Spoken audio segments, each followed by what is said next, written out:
Ukrainian ambassador to the UK.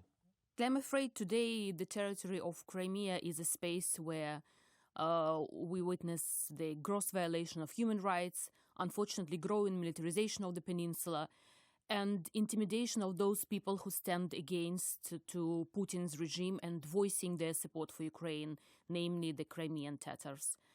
And, Mr. Putin was trying to make some references to the situation in the Balkans, but he tries to conceal the fact that there was no free will of Crimean people to vote like for the Russian Federation. The referendum he is referring to was a complete fake.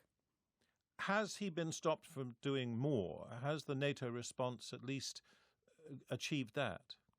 No, together with the West, we were trying, of course, to make a robust response to Mr. Putin, and the sanctions was part of this robust response.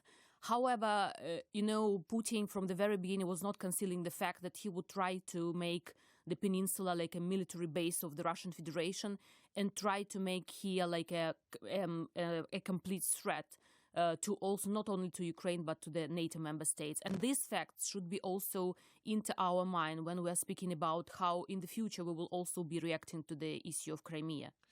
What's happened to the Kerch, the peninsula, which we reported there was the Russians were stopping international shipping going through to the ports of Ukraine? What's happened with that? It's not been in our headlines for some time. The situation now is that still Russia proceeds with the practice when ships, not only Ukrainian but also international ships, are detained like for special inspections, checkups, and sometimes these checks they even continue for 1 day or something like that. And you can imagine how tremendous the damage can be if we are speaking about international shipping of food or something else.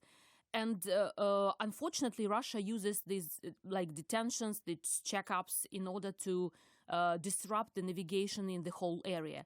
And our ports of Mariupol and Berdyansk are suffering from that because international ships, they are trying then to omit the Azov Sea and the Kerch Strait, not to stay in the queue or to be subject to any checkups.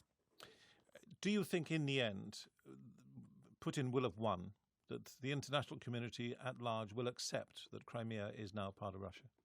No, Putin is trying to do this already for 5 years, unfortunately, to try to calm down the situation and, of course, hoping that sometime in the future everybody will forget. But, just recently additional sanctions against 8 people were introduced at the level of the EU, Canada and United States. And I think that we are still sending the political message to Putin and still reminding to the world that Crimea is not forgotten.